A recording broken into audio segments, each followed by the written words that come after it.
আমাদের জীবনে গুরুজনেরা, জ্ঞানী মানুষজন সবসময় একটা কথা বলেন, ধৈর্য ধরো। শুধুমাত্র দুটো শব্দ, কিন্তু কতটা বিশাল সেটা বোঝার চেষ্টা করুন। ছোট একটা অস্ত্র হাতে নিন এবং একটা বিশাল পর্বতে নিরন্তর প্রহার করতে থাকুন, ধৈর্য ধরে সেই কাজ করতে থাকুন। এমন একদিন আসবে এই বিশাল পর্বতে আপনি একটা পথ তৈরি করবেন। কোনো ধনুর্ধর যখন নিজের বিদ্যা অর্জন করেন তখন তাকেও ধৈর্য ধরতে হয়, তার নিজেকে সময় দিতে হয়, তবেই সে ধনুর্বিদ্যা শিখতে পারে। সেইভাবে আমাদের জীবনেও ধৈর্য ধরার খুব প্রয়োজন। পরিবারে ধৈর্য রাখতে পারলে তাহলে আস্তে আস্তে দেখবেন প্রেম বৃদ্ধি পাচ্ছে।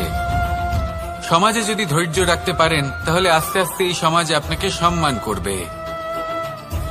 যদি নিজের জীবনে ধৈর্য রাখতে পারেন তাহলে নিজে থেকেই আত্মবিশ্বাস বাড়বে, নিজের বিকাশ হবে। জীবনে সবই সম্ভব যদি ধৈর্য রাখতে পারেন। হয়তো আস্তে আস্তে হবে, কিন্তু হবে অবশ্যই। শুধু ধৈর্য রাখুন, কারণ ধৈর্যই সব থেকে বড় পুঁজি। আসুন আর আমার সাথে ভালোবেসে বলুন, রাধা রাধা। আমাদের জীবনে যখনই আমরা কোনো বড় দায়িত্বের সম্মুখীন হই তখন আমরা তার থেকে দূরে পালাই, আর এই অজুহাত দিই যে না না, এত বেশি ভার বহন করার যোগ্যতা আমার নেই, আমি করতেই পারবো না। দেখুন, এই সংসারে ভিন্ন ভিন্ন ধরনের গাছ আছে, ছোট গাছ, বড় গাছ, কিন্তু বটগাছের মতো বড় এবং নিবিড় গাছ আর একটাও নেই। সে নিঃস্বার্থভাবে এই সংসারকে সেবা করে যায়, ছায়া প্রদান করে, শীতলতা প্রদান করে। আর যখন এমন সময় আসে যখন তার ওপর বোঝা অত্যন্ত বেড়ে যায়, সে কিন্তু কোনোভাবেই ভেঙে পড়ে না। তখন সে নিজের নিঃস্বার্থ কর্মের ফল লাভ করে, সেই নিঃস্বার্থ কর্ম যা সে করেছে। তার দেহ থেকে ছোট ছোট ঝুড়ি বার হয় এবং তা কাণ্ডের আকার ধারণ করে। সেই কাণ্ড মাটির কাছে পৌঁছয় এবং তারপর তা বটগাছের সহায়ক হয়ে ওঠে। সে ভেঙে পড়ে যায় না। এইভাবে আপনিও জীবনে নিঃস্বার্থভাবে সবার সেবা করুন, ভালোবাসুন, সবাইকে সাহায্য করুন। যেদিন আপনার ওপর বোঝা অত্যন্ত বেড়ে যাবে সেদিন এই সব মানুষ আপনাকে সাহায্য করার জন্য আসবেন, আপনার শক্তি হয়ে উঠবেন, আর আপনি বটগাছের মতোই মহান এবং বিশাল হয়ে উঠবেন। আসুন আর আমার সাথে ভালোবেসে বলুন, রাধা রাধা। একটা শব্দ আছে, পরিস্থিতি। অনেক মানুষের মুখে আমরা এই শব্দ শুনি। জীবনে যখন অসফল হই, দুঃখ আসে, সংকট আসে, কোনো বিপদ ঘনিয়ে আসে, তখন সমস্ত দোষ আমরা পরিস্থিতির ওপর চাপিয়ে দিই। আর দেখতে গেলে কোথাও না কোথাও ঠিকই করি। এই পরিস্থিতি প্রত্যেক দিনের মতো পাল্টাতে থাকে, কিন্তু এই দিন, এই রাত, এমন কেউ আছেন যিনি এর ওপরেও নিয়ন্ত্রণ সাধন করেন, আর তিনি হলেন সূর্য। ঠিক সেই রকমই আমাদের জীবনেও সূর্য হলো এই মন। যদি এই মনের ওপর আমরা নিয়ন্ত্রণ করতে পারি তাহলে আমরা জীবনকেও নিয়ন্ত্রণ করতে পারবো। প্রথমে এই মনের রাজা হয়ে উঠতে হবে। তাই মনে রাখবেন, যদি মন দুর্বল হয় তাহলে পরিস্থিতি আমাদের সমস্যা বলে মনে হবে। এই মন যদি স্থির হয়, পরিস্থিতি প্রতিস্পর্ধা বলে মনে হবে।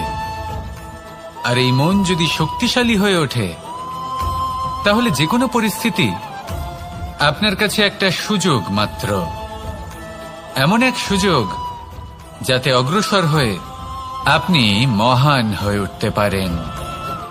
এই মনের শক্তির বৃদ্ধি ঘটান, মহান হয়ে উঠুন, আর আমার সাথে ভালোবেসে বলুন, রাধা রাধা। খুব সুন্দর একটা কাহিনী আছে। একবার এক ব্যক্তি নিজের অসফলতার জন্য ত্রস্ত হয়ে সময় দেবতার তপস্যা করতে বসলেন। উনি তপস্যা করলেন এবং সময় দেবতা প্রসন্ন হলেন, মানুষের রূপ ধারণ করে ওনার সামনে প্রকট হলেন। এবার সেই ব্যক্তি ওনাকে জিজ্ঞেস করলেন যে কি এমন আছে যার জন্য আপনি বারবার জয়ী হন আর আমি চিরকাল পরাজিত হয়ে থাকি?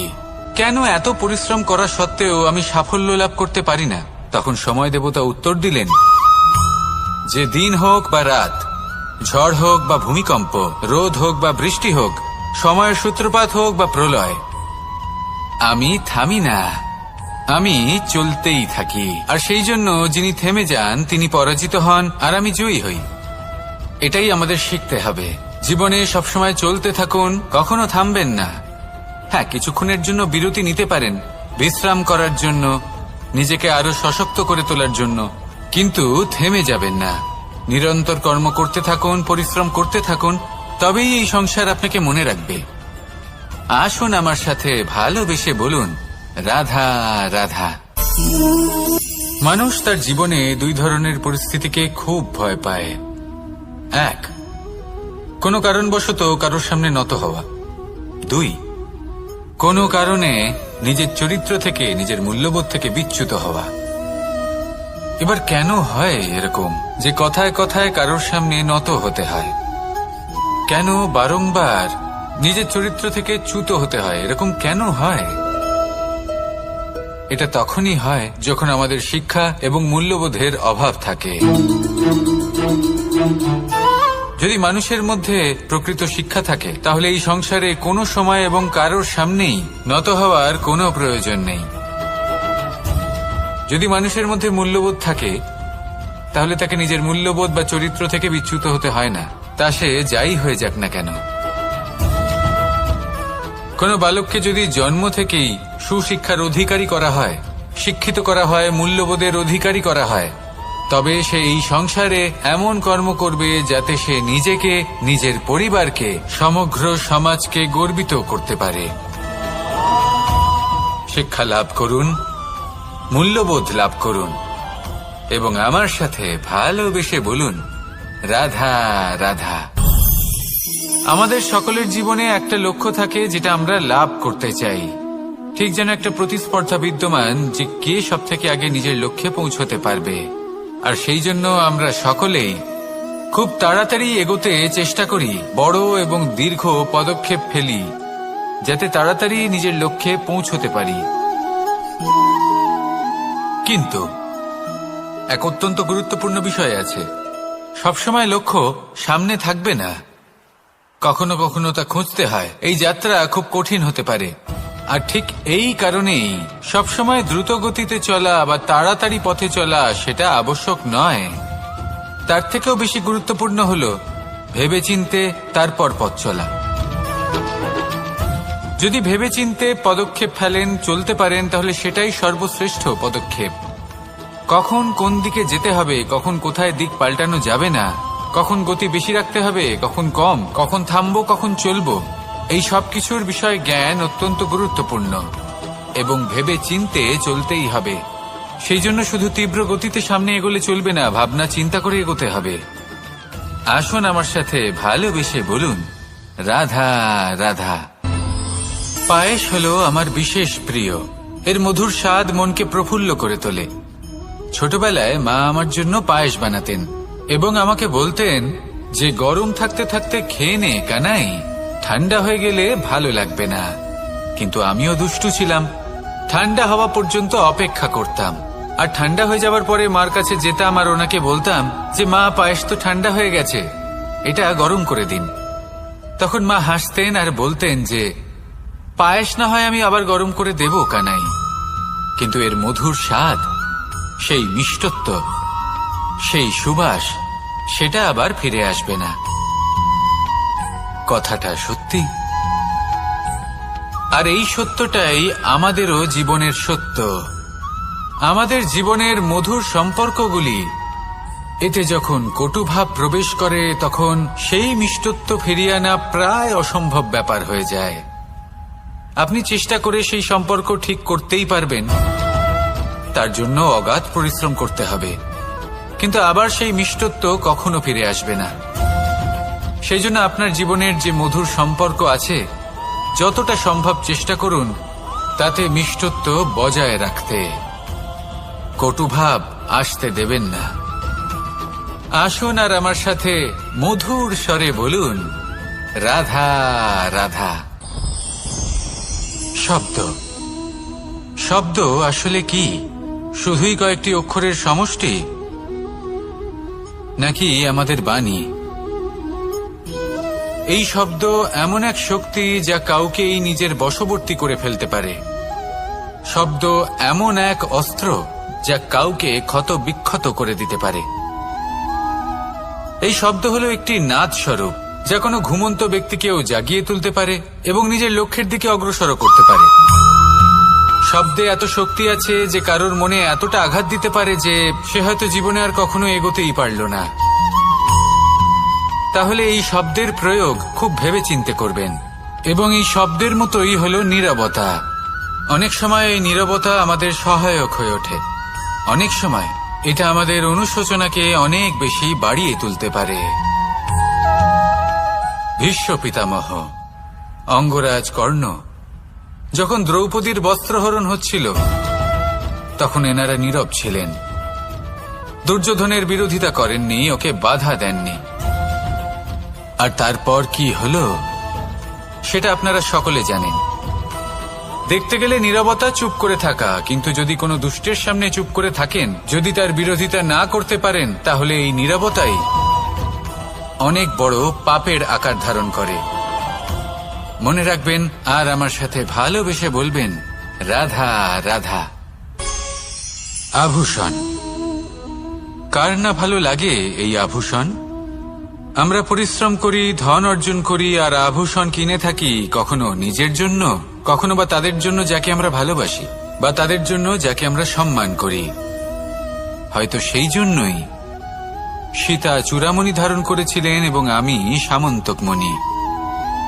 কিন্তু এটাই কি সেই প্রকৃত আভূষণ যা আপনার মূল্য বৃদ্ধি করে? না। শ্রীরামের আভূষণ হল ওনার নম্র ভদ্র ব্যবহার। মাতা সীতার আভূষণ হল ওনার সততা, ওনার নিষ্ঠা, ওনার ত্যাগ। অর্জুনের আভূষণ ছিল ওনার একাগ্রতা। রাধার আভূষণ ওনার প্রেম। এই আভূষণ কোথাও নেই, আপনার মনে আছে।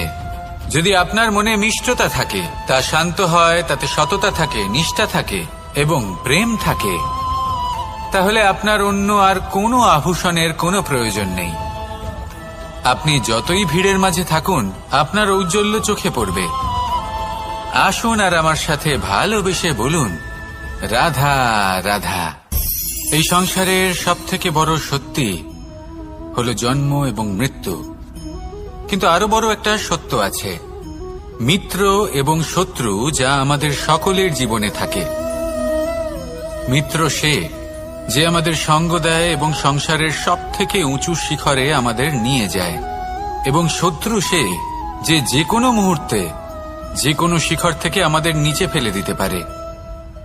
এবার বিচিত্র ব্যাপার হলো এটাই যে আমরা নিজেরাই এদের সাথে নিয়ে চলি, নিজেরাই এদের পালন করি। তা কি করে? প্রথমে বুঝুন এই মিত্র এবং শত্রু কারা। আপনার নিজের মন, আর কেউ নয়। এই মনই হলো মিত্র যখন তাতে ভারসাম্য বজায় থাকে, তা নিয়ন্ত্রিত থাকে, তা পবিত্র হয়। কিন্তু যদি এই মন অনিয়ন্ত্রিত হয়ে পড়ে, যদি আপনাকে সে নিয়ন্ত্রণ করতে শুরু করে, তখন সেই আপনার সবথেকে বড় শত্রু হয়। সেই জন্য এই মনের ওপর নিয়ন্ত্রণ রাখতে শিখুন, এতে ভারসাম্য বজায় রাখতে শিখুন। তাহলে আপনি এমন এক বন্ধুকে পাবেন যে আপনাকে এই সংসারের শিখরে পৌঁছে দেবে। আসুন আমার সাথে ভালোবেসে বলুন, রাধা রাধা। ঈশ্বর আসলে কে?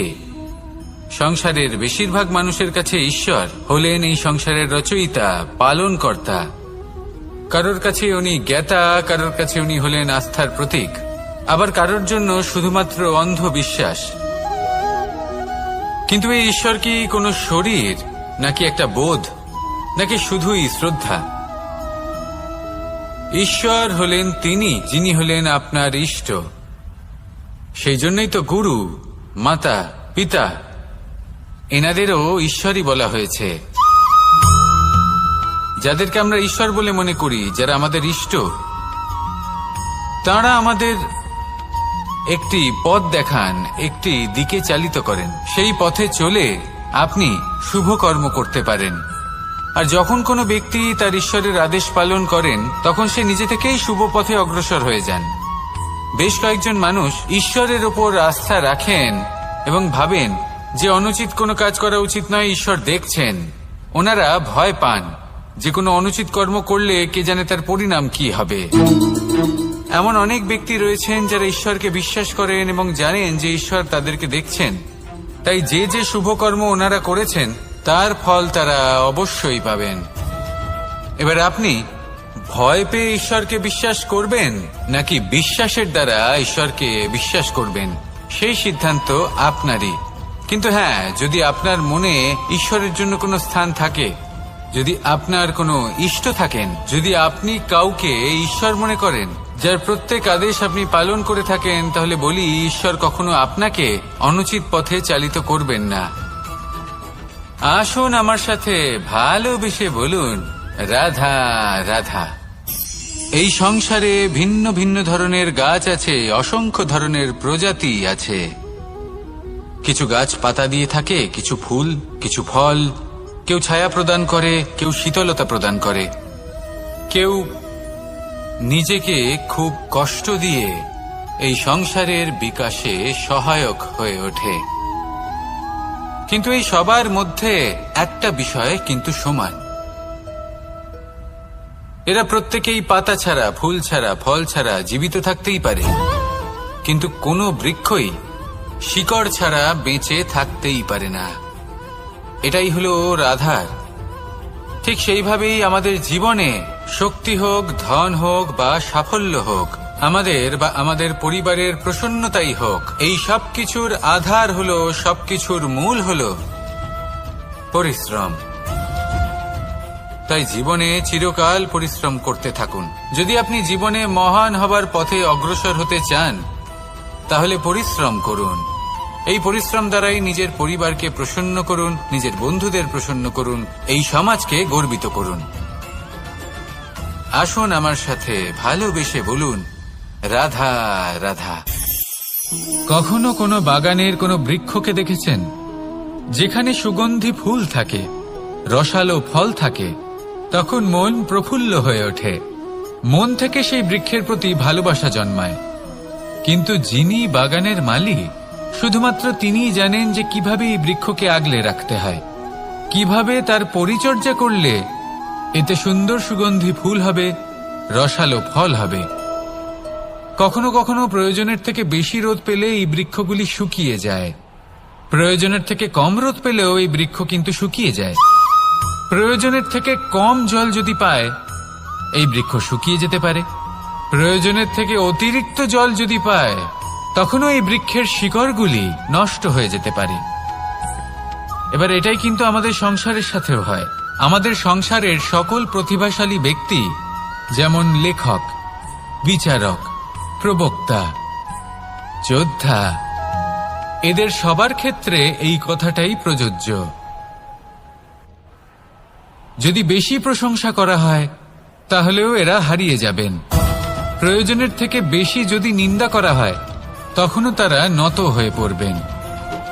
তাহলে আপনি এদের রক্ষা করুন এবং নিজেদেরও। মনে রাখবেন একটা কথা, জেনে রাখুন কখন কোন নিন্দায় আপনি লজ্জিত হবেন না, আর কখন কোন প্রশংসার দ্বারা নিজের মধ্যে অহংবোধ জাগ্রত করবেন না। এই মন সুপ্রসন্ন হয়ে বলবে, রাধা রাধা। যদি আমি কোনো বনে যাই, কোনো নির্জন বনে, সেই বনের বিষয়ে, সেই পথের বিষয়ে, গাছপালার বিষয়ে, পশুপক্ষীর বিষয়ে আমার যদি কোনো জ্ঞান না থাকে, সেই বনের ক্ষুদ্র থেকে ক্ষুদ্রতর অংশের বিষয়ে যদি আমার কোনো জ্ঞান না থাকে, তাহলে হতেই পারে সেই বনে কোথাও আমি হারিয়ে যাব। হয়তো এমনভাবে হারিয়ে যাব, কোনোদিনও বাইরেই বেরোতে পারবো না। তাই সেই বনের বিষয়ে জ্ঞান লাভ করা আবশ্যক। এটাই হলো শিক্ষা। জীবনে বেশিরভাগ মানুষই কেন অসফল হন? ওনারা একটা লক্ষ্য স্থির করেন, কিন্তু সেই পথের বিষয়ে তারা পর্যাপ্ত জ্ঞান অর্জন করেন না। সেই পথে কি বিপদ আসতে পারে প্রত্যেকটা পৃষ্ঠার জ্ঞান তাদের নেই, আর সেই জন্যই তারা অসফল হন।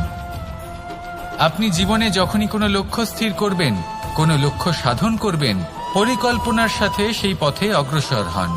সেই পথকে বোঝার চেষ্টা করুন, সেই পথের বিপদ সম্পর্কে জ্ঞান লাভ করুন, সবকিছু জানার চেষ্টা করুন, অজানা তথ্য আহরণ করুন, আর তারপর সেই লক্ষ্যের প্রতি নিজেকে সমর্পিত করুন।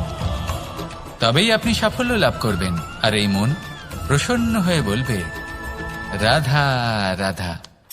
আপনি নিশ্চয়ই কখনো অনুভব করেছেন, যদি কোনো নির্মল ব্যক্তির কাছে গিয়ে বসেন তাহলে মনে নির্মল অনুভূতি হয়, এই মন শান্ত হয়ে যায়।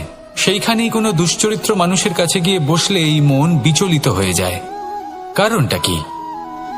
কারণ যে ব্যক্তি নির্মল মনের, তিনি সবার মধ্যে নির্মলতা ছড়িয়ে দেন। আমাদের অন্তরে যা থাকে আমরা সেটাই সবার মধ্যে বিতরণ করি। যদি আপনি এই সংসারে শুভ বোধ ছড়িয়ে দিতে চান, তাহলে প্রথমে শুভ গ্রহণ করুন, তা অর্জন করুন।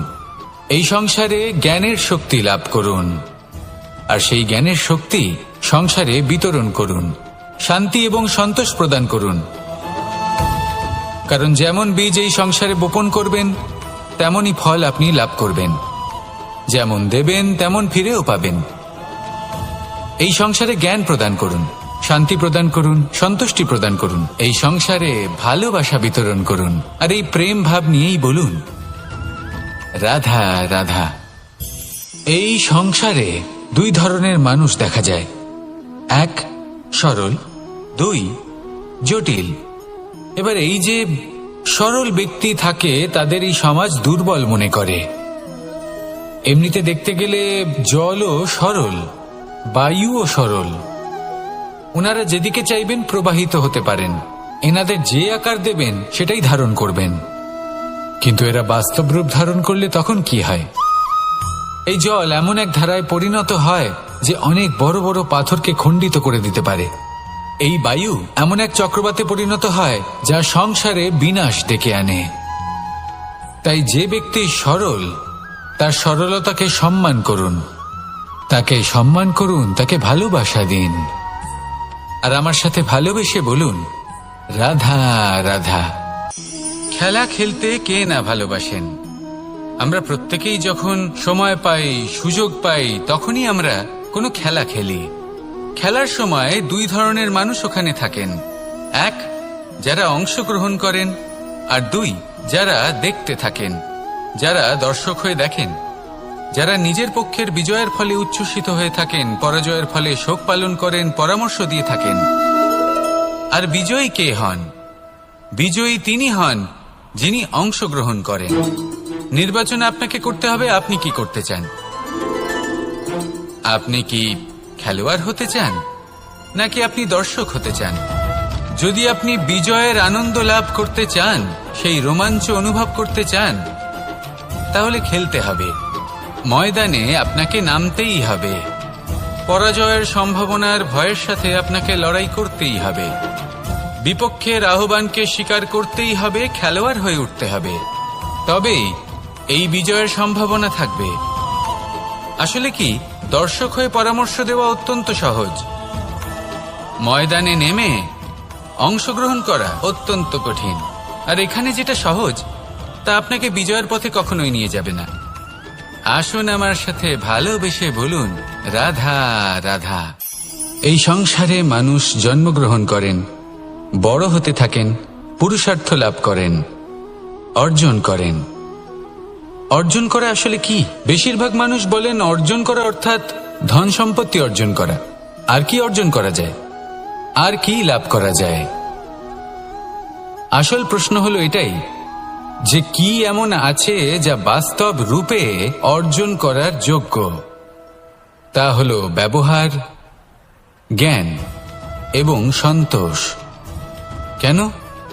কারণ আপনি যখন এই সংসার ছেড়ে চলে যাবেন, তখন আপনার ধন সম্পত্তি আপনাকে বিদায় জানাতে আসবে না। আপনাকে বিদায় জানাতে আসবে আপনার আপনজন, যাদের সাথে আপনার সুসম্পর্ক ছিল। সমগ্র সংসারে সহস্র মানুষ ধন অর্জন করে থাকেন। শ্রেষ্ঠ মানুষ হলেন তিনি যিনি ব্যবহার, জ্ঞান এবং সন্তোষ অর্জন করে থাকেন, একে সকলের মধ্যে বিতরণ করেন। তাই এটাই করুন, আর আমার সাথে ভালোবেসে বলুন, রাধা রাধা। এই সংসারের আরম্ভ থেকে এখনো পর্যন্ত এবং ভবিষ্যতেও একটা যুদ্ধ আছে যা হয়ে চলেছে, চলতেই থাকবে। পাপ এবং পুণ্যের মধ্যে যুদ্ধ, সত্য এবং অসত্যের মধ্যে যুদ্ধ। এই যুদ্ধ চলেই আসছে, আর এই যুদ্ধে যারা লড়েন তাদের আমরা সবসময় জয় জয়কার করি। আর যারা এই জয় জয়কার করেন তাদের প্রত্যেকের একটা বিশেষ গুরুত্ব থাকে। যখনই কোনো যোদ্ধা যুদ্ধক্ষেত্রে ক্লান্ত হয়ে পড়ে, শক্তিহীন হয়ে পড়ে, তখন এরা জয় জয়কার করে, শঙ্খ বাজাতে থাকে, সেই যোদ্ধাকে অনুপ্রেরিত করে, শক্তি এবং সাহসে ভরিয়ে তোলে। আর তখন সেই যোদ্ধা সেই যুদ্ধকে এগিয়ে নিয়ে যেতে পারে। যখন শ্রীরাম লঙ্কা যাত্রা করার জন্য সেতু তৈরি করছিলেন, তখন একটা ছোট্ট মিষ্টি কাঠবিড়ালি নিজের মুখে মাটির টুকরো বয়ে নিয়ে গিয়ে তার সাধ্যমতো তাকে সাহায্য করছিল। শ্রীরাম দেখলেন এবং বললেন যে ও তো সবার মনোবল বৃদ্ধি করছে, সবাইকে প্রেরিত করছে। ও বলল যে আমি এত ছোট হয়েও যদি এই কাজ করতে পারি, তাহলে আপনারা সবাই কেন পারবেন না? এটাই হলো সেই সকলের মাহাত্ম্য।